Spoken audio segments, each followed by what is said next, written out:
This was a book, the book I did, which was a book called In Memory's Kitchen, a Legacy from the Women of Terezín. And it was based on a dream cookbook of recipes that was found in Theresienstadt, or Terezín in Czech, written down by starving women. I did a scholarly introduction to it, and it's the book itself.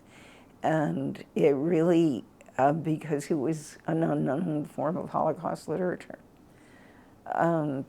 people went crazy. The world went crazy. It sold over 100,000 copies. And it really left a mark on the literature, on women's literature. There was an exhibit at Yad Vashem that contained material from it, and tears again.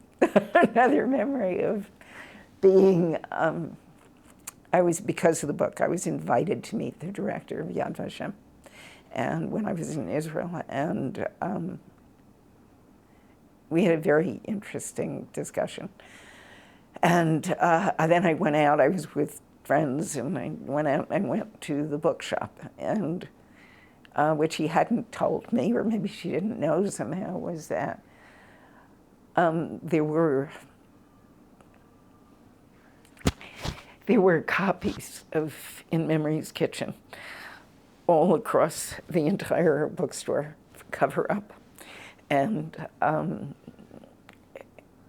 every, they were just everywhere.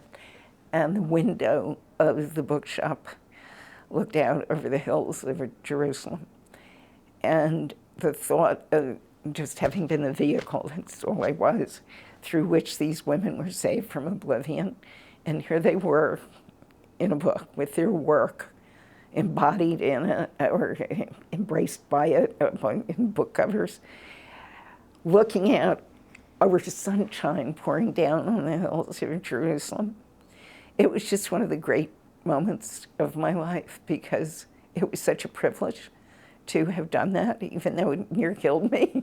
It was just such a privilege to have been the vehicle through which it happened, and to think of them, of course, because it was though the books were alive to me with these 5 or 6 women and their work, and set down as a way to, not just for the obvious reasons that those recipes represented a gentler time, etc., but I think very strongly as a form of psychological resistance, because food is such a powerful identity marker.